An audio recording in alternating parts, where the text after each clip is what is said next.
Hi everyone, welcome to మా channel delicious for you. ఈరోజు నేను ఒక టేస్టీ వంటకాన్ని చేసి చూపించబోతున్నాను. ఇది ధనియాల పప్పు. ఈ ధనియాల పప్పు మనం రైస్ తోటే తీసుకుంటే చాలా బాగుంటుంది. ఈ ధనియాల పప్పు ఎలా చేసుకోవాలి అనేది మనం ఇప్పుడు చూసేద్దాము.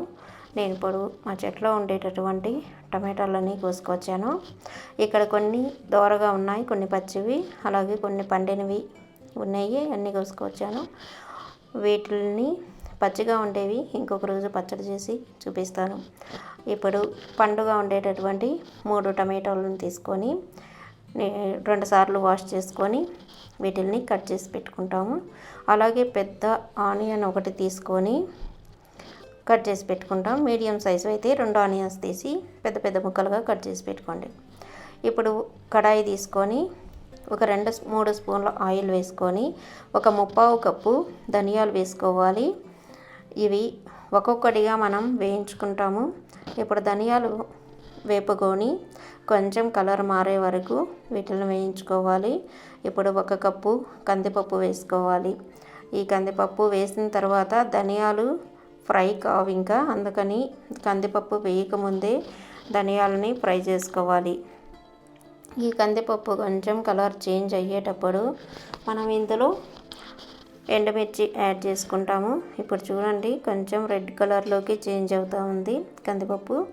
ఇప్పుడు మనం ఇందులోకి ఒక 4 కానీ 3 కానీ కారం, మీరు తినే కారాన్ని బట్టి ఈ ఎండుమిరపకాయలు యాడ్ చేసుకోవాలి. ఈ ఎండుమిరపకాయలు మనం కందిపప్పుతోటే వేసినట్లయితే నల్లగా అయిపోతాయి. అందువలన కందిపప్పు ఫ్రై అయిన తర్వాత మాత్రమే వేసి 1-2 నిమిషాలు వేయించినట్లయితే మనకు ఎండుమిర్చి వేగిపోతుంది. ఇప్పుడు ఇందులోకి ఒక 5-6 వెల్లుల్లి రెబ్బలు వేసుకుంటున్నాను. అలాగే కట్ చేసి పెట్టుకున్నటువంటి ఆనియన్ యాడ్ చేసుకొని ఇది ఒకసారి ఫ్రై చేసుకుందాము. ఒక 2 నిమిషాలు ఫ్రై చేయండి. కొంచెం పచ్చి వాసన పోయే వరకు ఆనియన్ని ఫ్రై చేసుకోవాలి. ఇక్కడ ఆల్రెడీ కందిపప్పు అనేది బాగా ఫ్రై అయిపోయింది. మనం ఈ ఆనియన్ యాడ్ చేసుకోవడానికి ముందు ఇప్పుడు ఆనియన్ని లైట్గా వేయించుకున్న తర్వాత ఇందులో కట్ చేసి పెట్టుకున్న టమాటాలను వేసి ఇంకొక 2 నిమిషాలు ఫ్రై చేసుకుంటాము. ఇలా ఒక్కొక్కటిగా మీరు యాడ్ చేసుకొని ఫ్రై చేసుకుంటున్నట్లయితే ఈ పప్పు అనేది చాలా టేస్టీగా ఉంటుంది. ఎవరు చేసి ఉండరు ఈ ధనియాల పప్పుని. తప్పకుండా మీరందరూ కూడా ఒకసారి ట్రై చేయండి.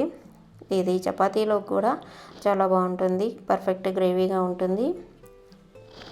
కానీ రైస్లోకే మనం ఎక్కువగా తీసుకున్నట్లయితే బాగుంటుంది. ఇప్పుడు ఇది ఫ్రై అయిన తర్వాత కుక్కర్లోకి ట్రాన్స్ఫర్ చేసుకోవాలి. కుక్కర్లో వేసేసుకొని ఇందులో కొంచెం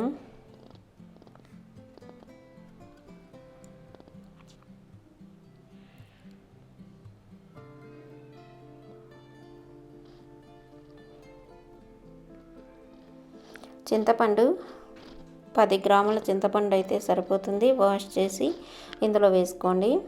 అలాగే 2.5 కప్పులు వాటర్ వేసుకోవాలి. 1 కప్పు కందిపప్పుకి 2.5 కప్పు వాటర్ వేస్తున్నాను. వేయించిన పప్పు కాబట్టి కొంచెం ఎక్కువగానే పడుతుంది. అలాగే చింతపండు కడిగి ఎందుకు వేసుకుంటామంటే చింతపండులో ఒక్కొక్కసారి మట్టి అనేది వస్తుంది.